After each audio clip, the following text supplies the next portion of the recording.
I'd like to call to order the December 22nd, 2020 special Board of Education meeting, which is being held virtually for the Oak Park and River Forest High School District 200. This is currently being held virtually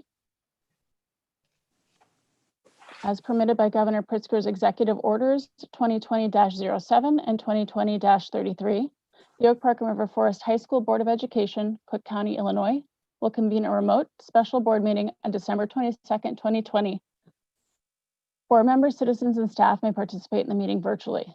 The state of Illinois continues to operate under a disaster declaration related to the COVID-19 worldwide pandemic. The health department continues to advise the community to practice social distancing, wear face masks, and avoid unnecessary contact with others.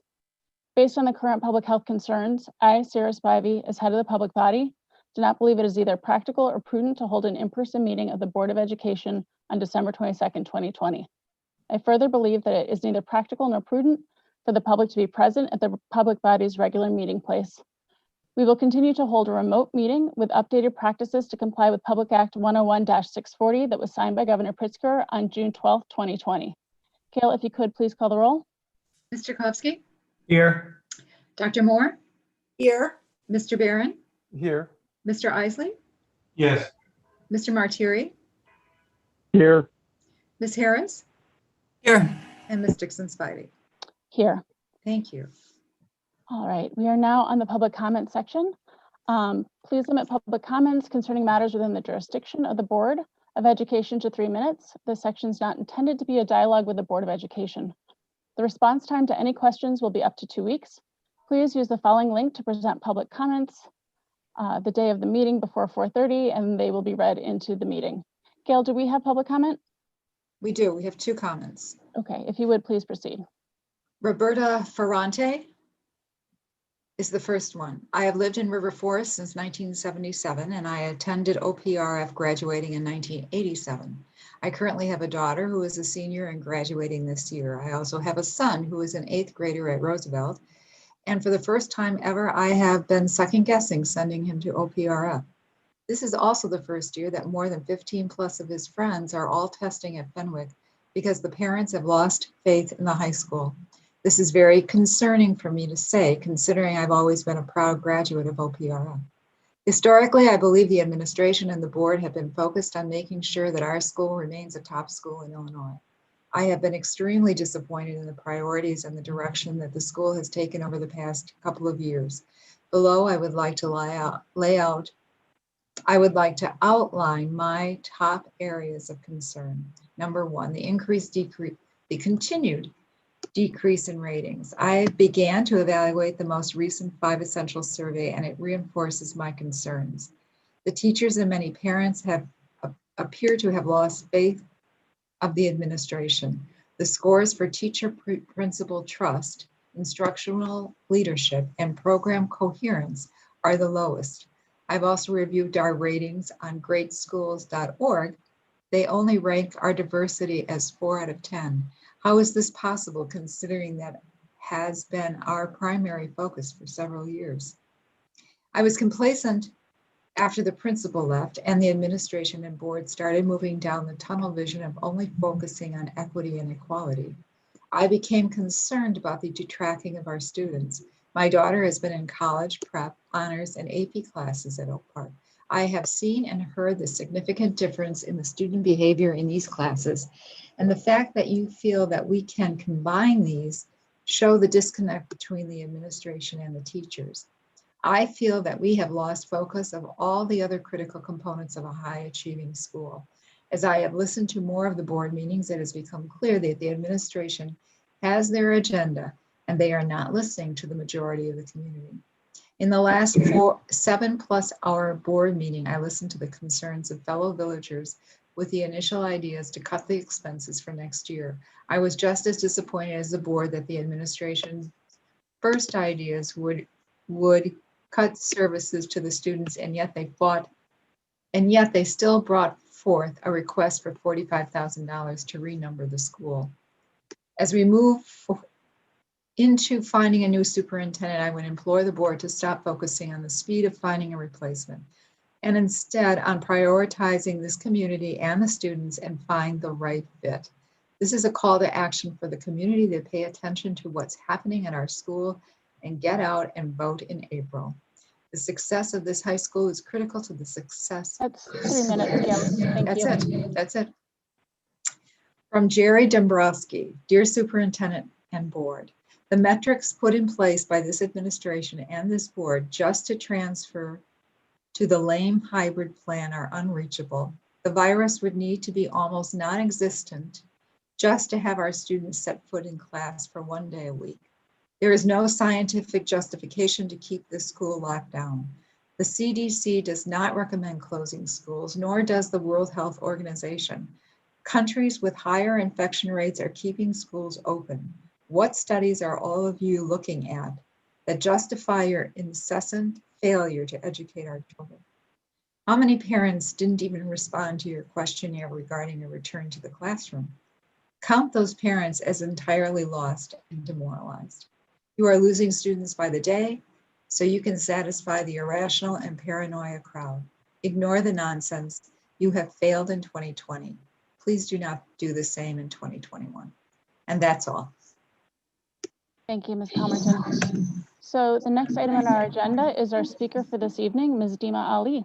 Welcome. Good evening. My name is Dima Ali, and I am Iraqi American, and I am proud Oak Parker. I also happen to be a Husky mom. I have a child at OPRF. We moved to Oak Park more than 10 years ago, looking for a loving and welcoming community. Like many Oak Park moms, I have opinions. These opinions are strong sometimes. About a month ago, one of these opinions prompted an elected official, a board member, to write an Islamophobic piece of opinion that got published in our Wednesday journal, in our local paper.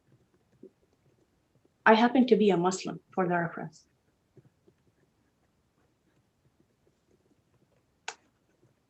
Let me tell you, we're not terrorists. That piece of opinion that was published, it used a metaphor, very strong metaphor, and it's offensive, to be honest. We are not terrorists. We're your neighbors. We're your next door. We're your friends. In this community, we don't drop suspicious duffel bags. We drop off bags full of donations. We drop off food, soup, to any sick friends and community member. We drop off everything and go help when there is a need. That's who we are. And for the rest of the board member, I am very disappointed, to be honest. Where is your strong statement? This has been going on for a month now, almost a month. Yet here we are, still waiting to hear from you guys. There is nothing. Condemning hate does not need time and does not need talk among yourselves. Please do better.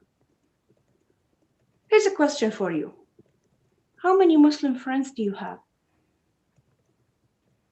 How many Muslim immigrant friends do you have? Do your kids have Muslim friends? If you have one, you would know that we are not terrorists. We're kind, we're just, peaceful people trying to live in this community and to raise our kids.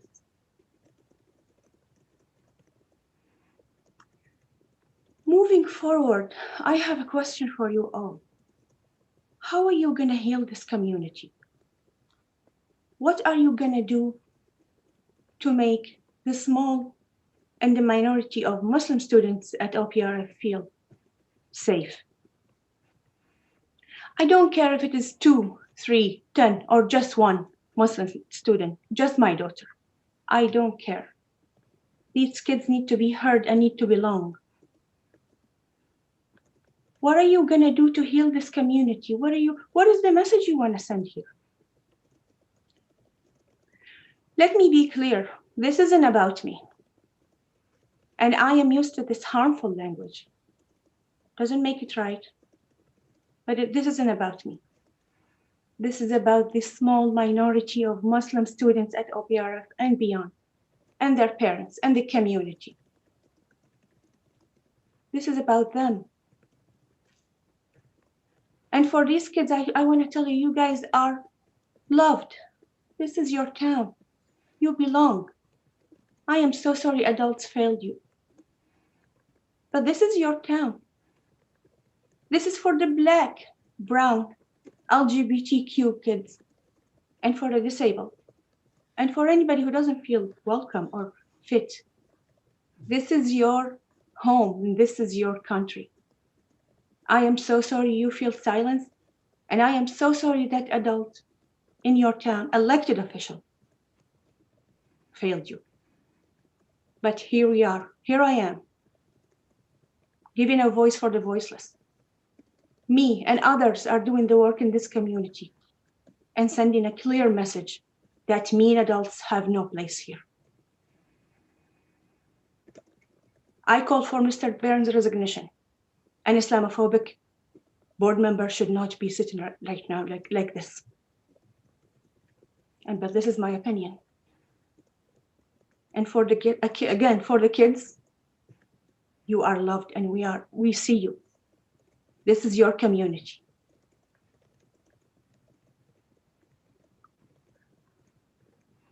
I guess that's it. That's all I can say right now. I appreciate your time.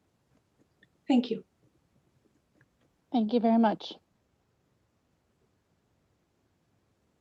All right, so we do in fact have a board statement, which is the next item on our agenda. So in November, board member Matt Barron, acting in his capacity as a private citizen, wrote a letter to the editor of a local paper. He analogized comments made by a Muslim American community member to terrorism. Subsequently, Mr. Barron made an additional statement as a District 200 school board member during a school board meeting. In that statement, he failed to recognize the impact and harm caused by his previous statements. As a result of these actions, this school board finds that the opinions expressed by board member Barron are anathema to the beliefs, values, and mission of the school board and District 200. This board further finds that this is conduct unbecoming a board member. Mr. Barron's racist and Islamophobic remarks directly conflict with this board's belief in racial equity and inclusion. The district strives to create a culture of warmth where each student feels a sense of belonging. Mr. Barron's remarks have undermined our ongoing efforts to eliminate all forms of racism and discrimination in our district, as well as our efforts to create an excellent and welcoming learning environment for all of our students and their families, and to nurture the trust of our community. Mr. Barron's statements have negatively impacted our work. His comments in no way reflect this board's views, and we will continue to work to ensure that our district respects and celebrates our student body's diversity. We believe that a student's race, sex, and nationality should never constitute a barrier to any educational opportunities our school offers or inclusion in our school community. As stated in our board policy 1:002, the Board of Education recognizes the diverse character of the villages of Oak Park and River Forest and asserts that in a society characterized by that diversity, it is important that persons in the school community understand both their own heritage and the heritage of others. Respect for the rights of others encourages understanding and interaction necessary to good citizenship. There shall be no discrimination against any individual because of race, religion, nationality, gender, disability, physical characteristics, or sexual orientation. Each individual shall be considered as unique with individual strengths, talents, skills, and shortcomings, shall have equal access to all school-related opportunities, shall be regarded in the same high esteem, and shall equally be encouraged to fulfill his or her potential as a human being. OPRF HS is committed to providing an inclusive education for all students, where racial and economic predictability are eliminated in student achievement and success. Negative or discriminatory behavior in violation of this policy shall be challenged wherever it occurs and dealt with appropriately. We recognize that it is up to us as individual members and collectively as a board to call out racism in all its forms. Therefore, we formally denounce Board Member Barron's statements.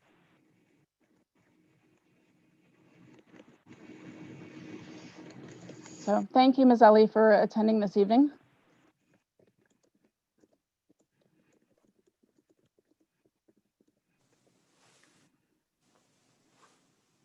Are there any comments by board members? Sarah, I'd like to make a comment if that's okay. Sure.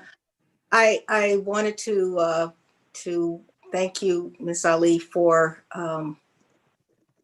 even at this late time to agreeing to be here. And it is something that as a collective body, it is harder sometimes to come together than each of us individually may have wanted. And I appreciate all that you do in our community. I appreciate the fact that our community rose up to decry things that that were said and directed because of a comment you made on a paper, which I don't know anyone that hasn't. So I just want to say that as a board member, as a member of this community, and probably most particularly as a Black woman who is a mother to 4 children that have lived in this community and gone to this school, I share your pain, and I appreciate finally being given an opportunity as a board to express our outrage, because it is here and should not be denied. And I agree with you. Our students are our first priority, all of them. And if one is feeling less than or othered, then shame on us. And I'm sorry that this happened in our community. And I'm glad that you allowed us an opportunity to speak to you and to hear you. And I hope that our community is listening, because I know I am. Thank you.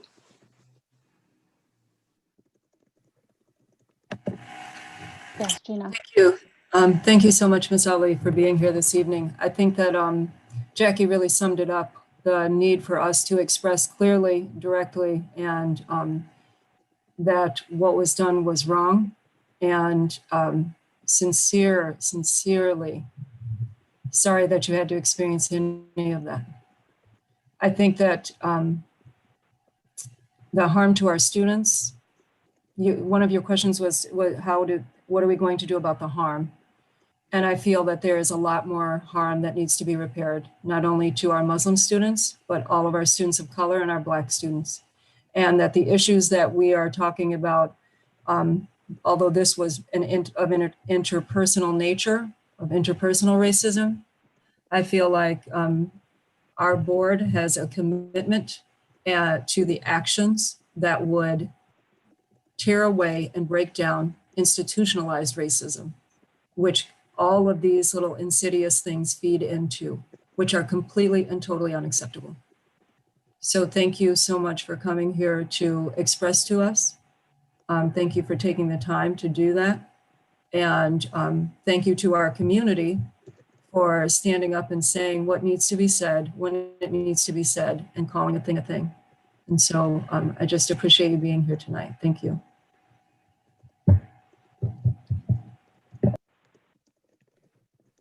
Night.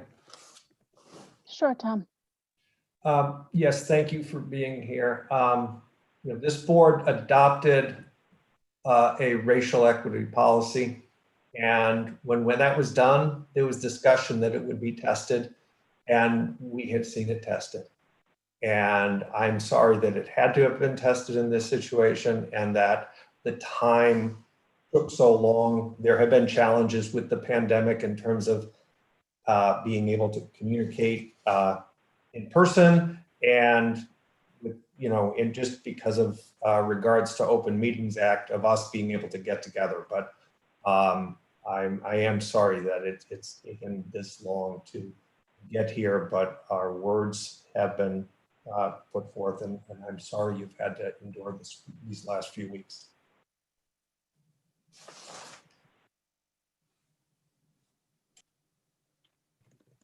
Yeah, Sarah, can I pipe in just quick? Yes, of course. Sure. So this is Ralph Martiri. I don't have the technology that allows my face to be up there, which is a good thing for the rest of you, believe me. This is a real serious matter, Dima, and I'm really happy you came here to give your side of the situation and to make your very clear denouncement of any form of Islamophobia or racism emanating from anyone in connection with D200, the board, or the administration. I agree with that wholeheartedly. I apologize for you having been harmed for such a longer period of time than we would have liked, but as Tom said, due to the Open Meetings Act, we really couldn't come together as a board to discuss this until last week. And so that legal requirement delayed our response to you, and it probably extended the harm caused, which I apologize for. We just had no control over. But do know that we appreciate your statements. We support you, and we support moving to a situation where D200 as an institution is one that creates a welcoming, warm environment and an excellent educational opportunity for every student and every student's family who comes through our doors.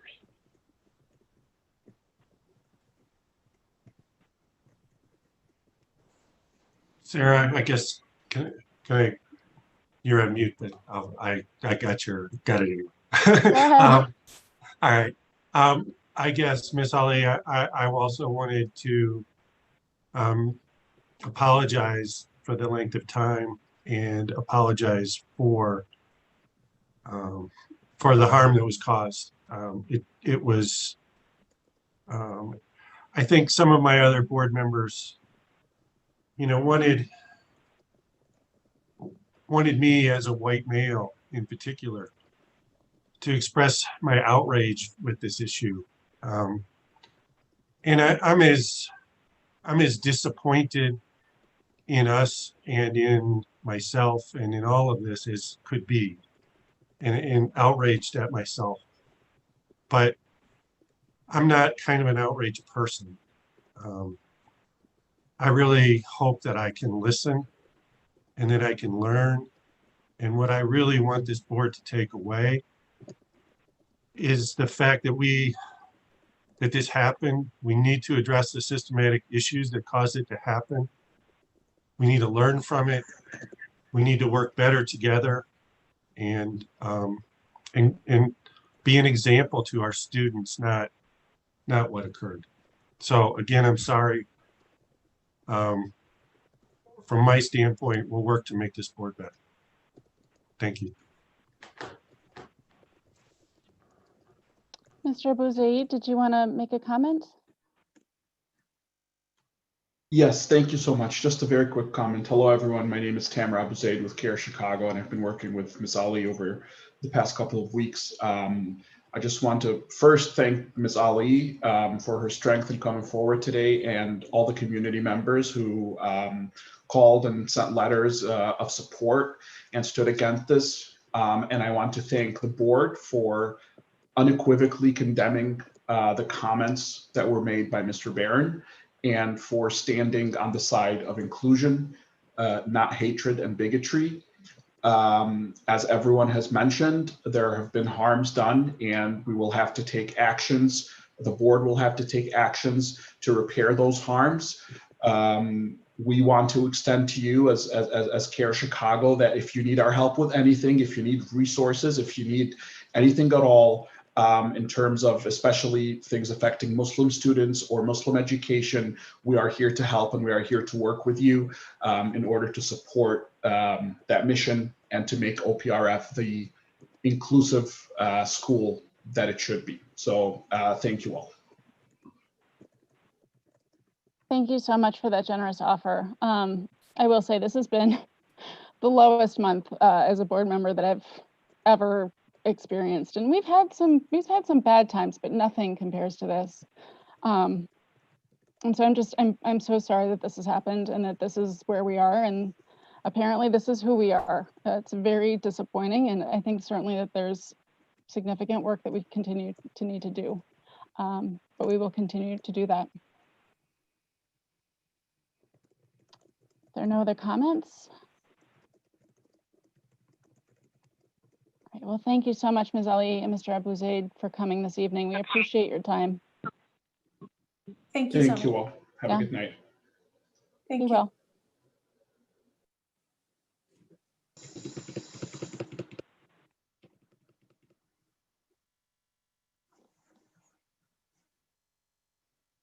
All right, give me one moment while I struggle to get back to board docs. All right, we do have one item of school business this evening, and that is, so I move to approve temporary positions of classroom monitor at hourly rates of $18 and safety monitor of $15 effective second semester of the 2020-2021 school year. Is there a second? Second. Thank you. Could we have a brief I'm understanding of sorry, what? I didn't hear who seconded it. Tom did. Thank you.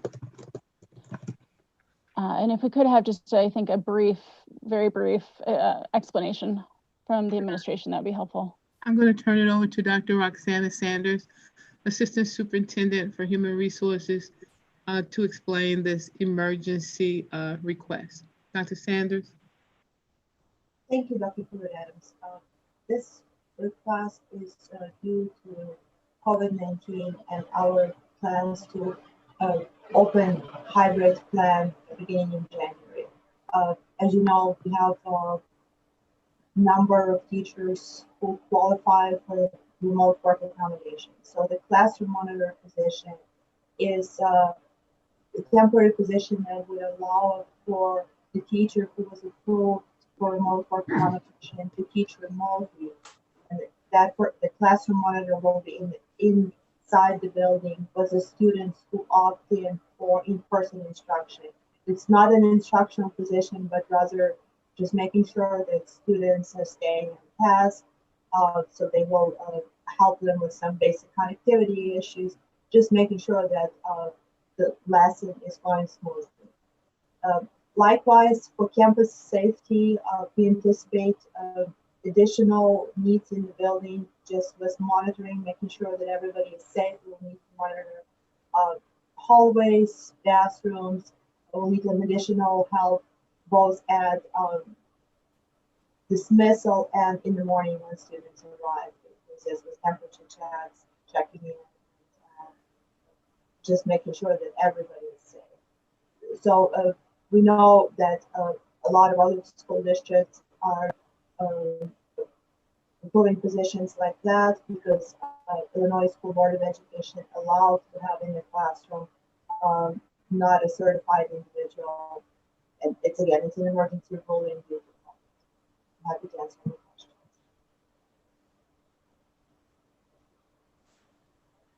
Do we have any questions from board members?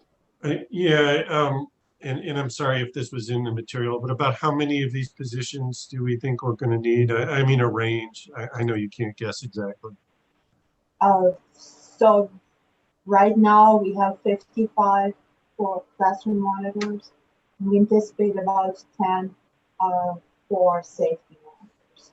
I do want to say that we have just had a screening for food service employees who are furloughed, and some of them will be placed in these positions, so that those who have the ability to be in the building safe.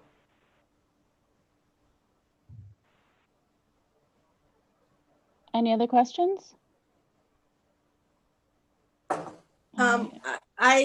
Yes. My question has to do with how we're looking at bringing on these positions and how it reconciles. I'm thinking about the security positions that were furloughed, and now we're talking about security monitors.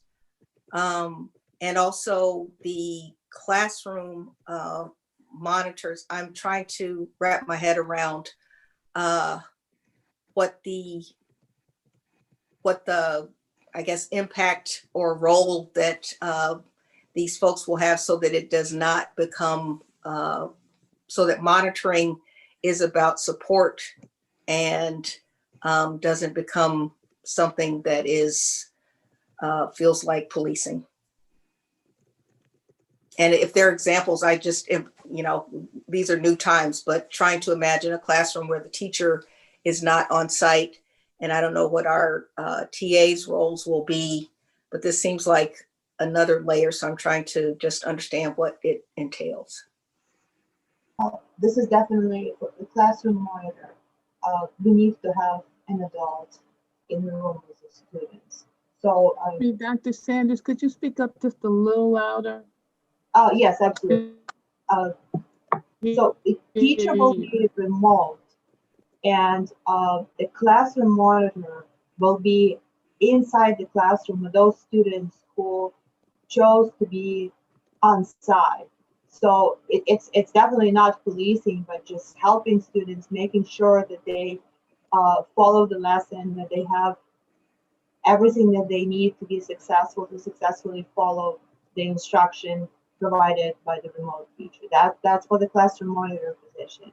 For campus safety, we have, due to safety restrictions, we have limits on how many people can be in the bathroom at one time. So most bathrooms is no more than 2 people. So there will be somebody stationed just outside the bathroom. So if somebody coming out, they'll say, "Oh, please wait a minute because the bathroom is full already." So that's basically just to help us be successful with hybrid and make sure that everybody's safe. I hope that answers. I do want to add, because Dr. Moore made a comment about the safety people who were furloughed, they will be coming back. This is the additional, as Dr. Sanders said, support to monitor the hallways and the restrooms.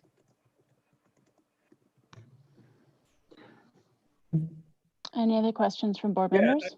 Craig asked it, and I heard the answer, but I wasn't clear. So the quantity, I thought Roxana, I thought you said there will be 55. Did I hear that correctly? It was somewhat classroom monitors, or did I mishear? Yes, that's correct. And that means, does that equate to 55 faculty that will not be in the building? Correct.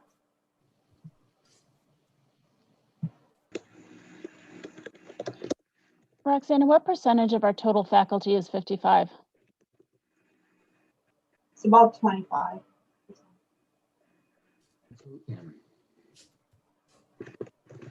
Any other questions from board members? All right, Gail, if you could please call the roll. Yes. Mr. Martieri? Yes. Ms. Harris? Yes. Mr. Kofsky? Yes. Dr. Moore? Yes. Mr. Barron? Yes. Mr. Isley? Yes. And Ms. Dixon-Spivey? Yes. Thank you. Thank All you. right, thank you, everyone. Is there a motion to adjourn? So moved. So moved. Second? Second. Gina, second. All in favor? Aye. All Aye. right. Well, I hope everyone has a wonderful holiday, whatever holiday you are celebrating, and that you enjoy time with those you love remotely or in person. And we will see you after the first of the year. Although board members, we do have some reading to do. You have an email. I would also like to echo Board President Bobby's comments that each and every one, you have a very safe and happy holiday, whichever holiday you are celebrating. I just have a couple of words of caution. Be sure to wear your mask, practice social distancing, and wash your hands. Where have I heard that? Good, Adam.